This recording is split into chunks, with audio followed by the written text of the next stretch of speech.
Hi, this is Hans from GNAT News. Today we're once again with Mike Dreiblatt. And Mike, what are we going to be talking about today? Well, today we're going to be discussing teen violent dating awareness. Basically making sure that teens are aware of potential of violence within a dating relationship, what resources there are, how they can protect themselves, and basically stay safe and enjoy their dating relationships. And tell folks out there, you're with what organization? I'm with Project Against Violent Encounters, PAVE of Bennington, and we provide hotline services, domestic abuse awareness training and education. We're advocates for domestic abuse victims, so we also provide legal help and legal resources. Again, short-term shelter might be one of the things that we provide, but we're there to help. And we'll also have the website. Good, and the hotline number too. And all of that. Good. So how big of a problem is this?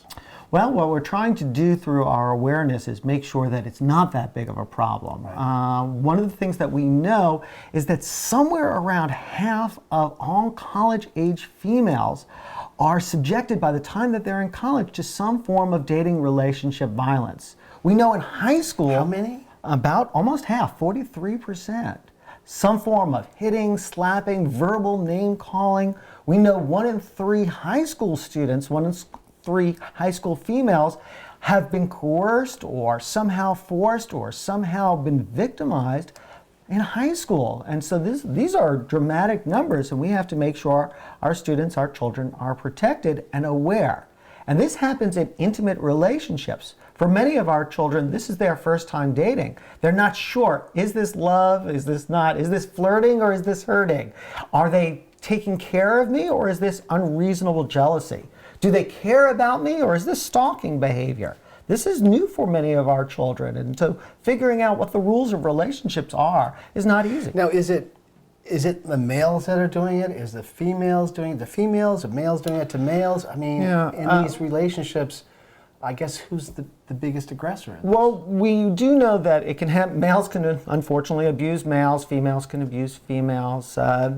Females goes all directions, right. Males to female, female to male. We do know that the research seems to indicate, at least at this point, that the larger number is males being aggressors to females. But we don't want anyone to be an aggressor to anybody else in an right. intimate relationship. So we want males, females, transgender, all of our children to be protected. I guess let's talk about females for a second. Sure. So what you're saying is they get into college, and 50% of them are running into males that are hurting them. Yeah.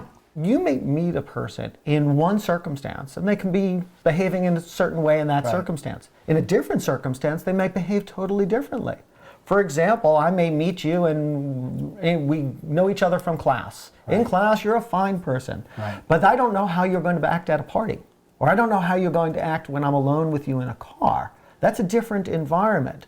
So it could be that we start off great with each other. You turn out to be, a really nice guy. Only later do I see another side when we switch environments, or all of a sudden substances are included, or others are around. Right. Your behavior changes. Or you started off one way at the beginning of the relationship, but as the relationship progressed, you began to show other sides of yourself. It wasn't that I missed the signs, it's that you actually hid the signs from me. So we show that there's a lot of damage being done in high school, right. But as soon as it goes into college, it just picks up big time. We have to really watch out for that. And that makes sense if you think about it. People are dating more in college than they do in high school. Their parents aren't around. Their parents aren't around. They have less structure, less support, less resources less around. They're changing relationships. Right, They're experiencing new parts of themselves and new types of relationships that they may not have experienced before. Think about the life experience difference between, let's say, a 9th grader and, let's say, a freshman in college. It's only 4 or 5 years, but it's almost like a lifetime apart between the experiences, what they're exposed to, what kind of resources they have around them. It's a whole different ballgame. So my daughter is into college, and she is running into this almost 50% problem. Yes. So where are we failing in getting her ready so she doesn't have to go through that? I mean, who's failing? Are the parents failing? Is the school? I mean, sometimes I think there should be like 12th grade goes into 13th grade, and 13th grade is all about life. No more who sailed across what river when. Right. Just life. Practicality. We see more high schools having some form of program like what we have here in Bennington County for educating people about the dangers of dating relationship violence, about educating males about what expectations are, females about what expectations are, so that they are less vulnerable.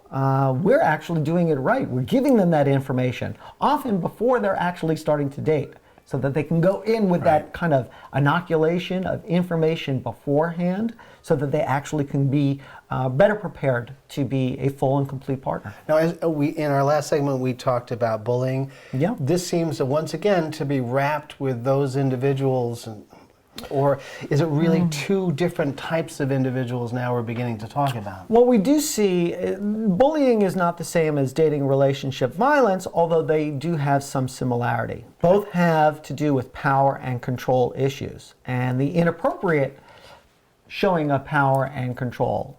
We do see that bullying peaks somewhere around 4th grade to about 8th or 9th grade, depending on whose research you look at. We do know that bullying continues in high school, but we also know that bullying sometimes morphs.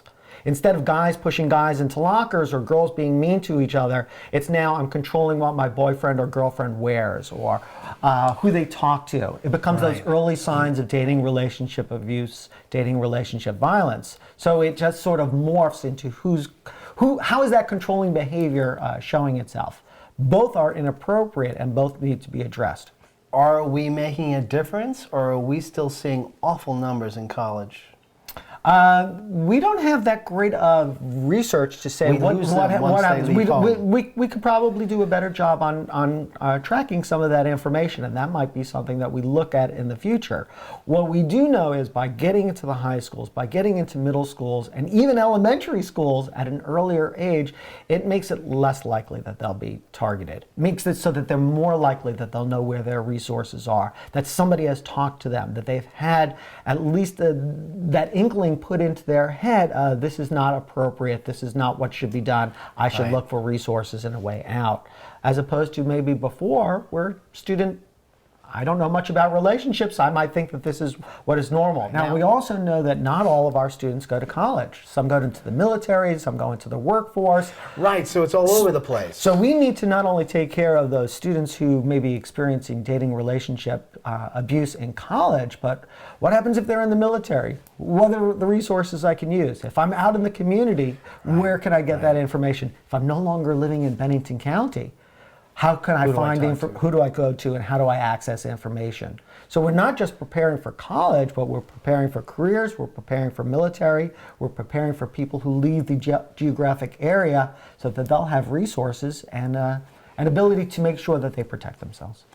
What we at PAVE are trying to do is educate all, people who are potentially targets, people who are potentially abusers, and people who are potentially bystanders, who may be the witnesses of it, society in general. It's that triad again that you talked about with bullying in the last segment. We want to get everybody the resources. We want to grow the pie of resources available, but when we have a limited amount of finances or a limited amount of class time, we don't want to just go to males or just go to females or just go to bystanders or targets or the abusers. We want everyone to have that information. So those who abuse will be less likely to abuse. So those who might be targeted for domestic abuse or dating relationship violence will know where those resources are.